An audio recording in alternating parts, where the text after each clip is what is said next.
지금 아파트를 좀 투자를 해도 좋을까? 이렇게 망설이시는 분들이 아니야, 이제는 임대 수익형 부동산에 좀 더 관심을 가질 필요가 있지 않느냐. 즉 아파트 가격이 너무 단기간에 이게 급등을 하다 보니까 이제 그런 내심 그렇게 생각을 하시고 계신 분들이 많은 것 같습니다. 그래서 제가 오늘은 임대 수익형 부동산에 투자를 하실 때 무엇이 중요하고 또 의사결정을 할 때 어떠한 프로세스를 거쳐야 되며 또한 지금 대출 금리가 지금 급격하게 오르고 있죠. 이렇게 금리 상승 시기에 임대 수익형 부동산 투자를 하실 때 또 주의할 사항은 뭐가 있는지 이렇게 정리 좀 해서 말씀 좀 드리도록 하겠습니다. 자, 먼저 무엇이 중요하냐? 임대 수익형 부동산 투자를 하실 때 이렇습니다. 가장 중요한 것은 임대 수익률입니다. 임대 수익률. 자, 여기서 한 가지 주의할 점이요. 타이밍은 중요하지 않습니다. 타이밍은 중요하지 않다. 이건 차익형 부동산에 투자를 하실 때는 타이밍이 굉장히 중요합니다만은 임대 수익형 부동산은 시간의 함수가 아니라는 걸 다시 한번 강조드리고요. 그럼 임대 수익형 부동산에서 가장 중요한 것은 임대 수익률인데 임대 수익률 잘 아시죠? 가격이라고 하는 것은 R분의 A, 즉 임대 수익률 분의 임대 수익 금액이 그 임대 수익형 부동산의 가격을 결정짓습니다. 그만큼 중요하죠. 그래서 제가 여기서 강조드리는 건 뭐냐면요. 종종 임대 수익형 부동산에 투자를 하실 때 지금 투자해도 좋습니까? 이런 표현은 논리적으로 맞지 않는 질문이라는 것을 다시 한번 말씀드리고요. 자, 우리가 종종 망각하고 있는 게 있습니다.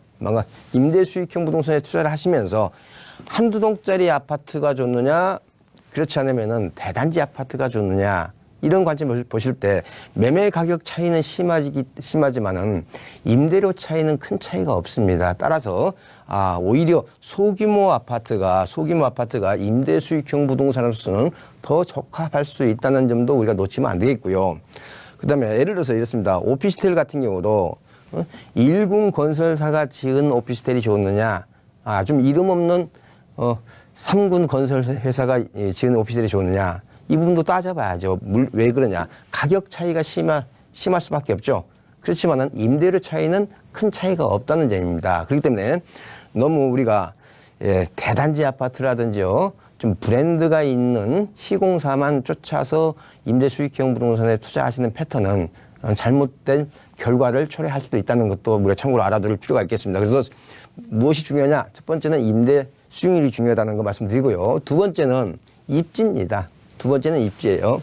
이제 왜 그러냐. 이 입지에 따라서 공실의 가능성이라든지 내가 되팔기가 편하느냐, 양도 차익이 존재하느냐, 이건 어느 정도 좌우가 될 수 있거든요.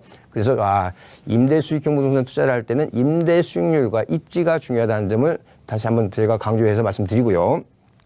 자, 내가 임대 수익형 부동산에 이제 투자할 마음이 있다고 딱 정했을 때 그러면 어떠한 의사결정 프로세스를 밟아야 될 거냐 하는 것을 제가 3단계로 정리해서 말씀 좀 드리도록 하겠습니다. 첫 번째 1단계입니다. 내가 투자하고자 하는 그 임대 수익형 부동산 상품에 대해서 누가 임차인이냐는 이런 질문을 한번 던져보시고요. 그러면서 그 질문을 좀 세분화해서 생각을 해보시면 되겠습니다. 자, 내가 투자하고자 하는 상품에 관련된 임차인이 선호하는 그런 지역에 있느냐 하는 게 첫 번째 세분된 질문이 되겠고요. 두 번째는 그러한 지역에 그런 임차 수요층은 많이 존재하느냐. 마지막으로 그 임대료, 예를 들어서 임대료가 80만 원이면은 임대료 80만 원을 지불 가능한 수요층이냐. 이건 지역별로 다 다를 수밖에 없겠죠.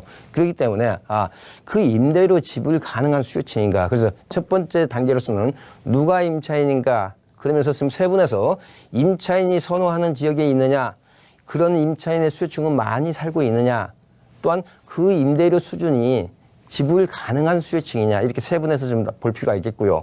자, 그래서 1단계에서 오케이 있다고 가정을 했을 때는 이제 2단계로 넘어가면 되겠습니다.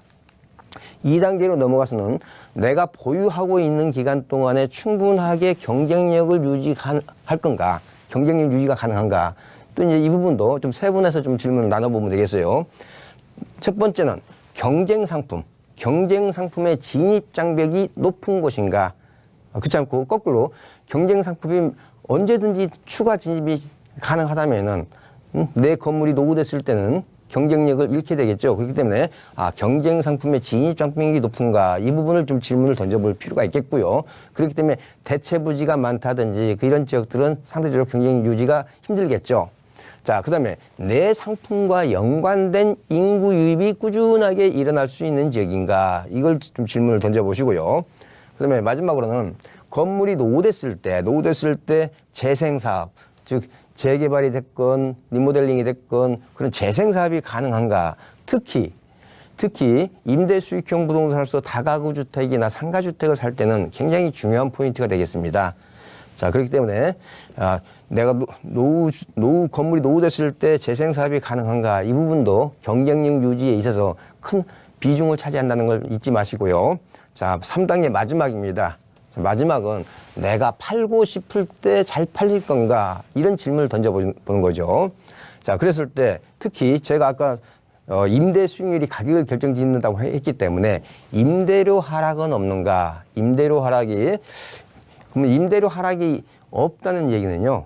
나도 그 임대 수익률에 만족을 느껴서 매수를 했기 때문에 내 걸 사갈 사람도 그 임대료 하락이 없다면은 잘 팔릴 수 있다는 겁니다. 따라서 임대료 하락을 갖다가 올 수 있는지 아니면 어떻게 하면 방지할 건지 굉장히 중요한 의사결정이 되겠죠. 두 번째는 세일즈 포인트가 있는가입니다. 세일즈 포인트가. 그런데 이런 세일즈 포인트는 누가 가장 많이 알죠? 소유자가 가장 많이 알고 있습니다. 그래서 세일즈 포인트가 만약에 없다면 세일즈 포인트를 내가 만들 수는 또 있는 건지 이런 측면까지도 우리가 생각을 해볼 필요가 있겠고요. 자, 마지막으로는 어떤 희소성이 있는지 상대적으로 내가 투자한 임대수익형 부동산이 상대적으로 어떤 특징과 세일즈 포인트와 희소성을 가지고 있다면 잘 팔리겠죠. 자, 그래서 여기서도 가장 중요한 것은 그래도 임대료 하락이 없으면 매도가 용이하다. 그렇다면 임대료 하락을 가져올 수 있는 그런 상품인지 그런 지역인지를 우리가 잘 따져볼 필요가 있겠습니다. 자, 그리고 마지막으로 요즘 이제 금리가 이제 가파르게 이제 오르거나 지금 오를 가능성이 높습니다. 자, 그렇기 때문에 이런 금리 상승 시기에 있어서 임대 수익형 부동산을 바라보는 시각이나 유의사항을 좀 정리해서 말씀드리면요. 일단 이렇습니다. 레버리지 효과, 즉 전에는 무조건 대출 받아서 임대 수익형 부동산에 투자를 하시면은 임대 수익률이 일반적으로 올라갔습니다. 이건 레버리지 효과의 정의 효과죠. 그런데 요즘에는 대출 금리가 낮다 보니까 기본 임대 수익률보다도 대출 금리가 높다면은 기본적으로 오히려 레버리지 효과를 거두는 게 아니라 레버리지 효과의 마이너스 효과, 부의 효과를 둘 수가 있습니다. 따라서 제가 여기서 강조드리는 건 이겁니다. 무조건 대출을 받지 말라는 게 아니고요. 오히려 대출 한도를 좀 낮춰서 받는 게 오히려 지혜롭지 않은가 싶습니다. 그래서 레버리지 효과가 부의 효과로 나타나지 않도록 주의할 필요가 있겠고요. 자, 그다음에 우선은 갭 투자로 접근, 즉 전세 보증금을 활용한 갭 투자로 우선 접근하는 게 오히려 안전하실 수도 있다는 거죠. 자, 또한 우리가 인식을 바꿔야 돼. 매달 받는 월세는 우리가 흔히 말하는 연금형 부동산이죠. 그렇지만 내가 2년 주기로 받는 전세 보증금 올려받는 적금형을 좀 선호할 필요가 있겠다. 이렇게 대출 금리가 가파르게 오르는 시기에 있어서는.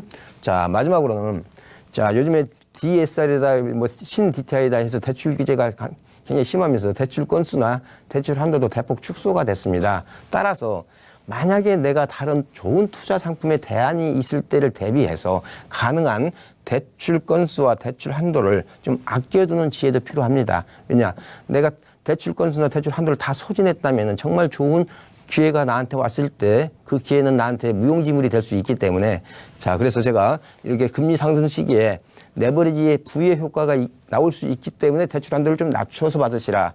오히려 2년 주기로 적금 타는 갭 투자가 유리할 수도 있다. 자, 그 다음에 마지막으로 대출 건수나 대출 한도를 아껴둬서 정말로 나한테 좋은 기회가 왔을 때 그걸 활용하실 수 있는 그런 지혜를 발휘하는 것도 좋겠습니다. 그래서 제가 오늘은 임대 수익형 부동산에 투자를 하실 때 어떤 투자 원칙에 대해서 말씀 좀 드렸습니다.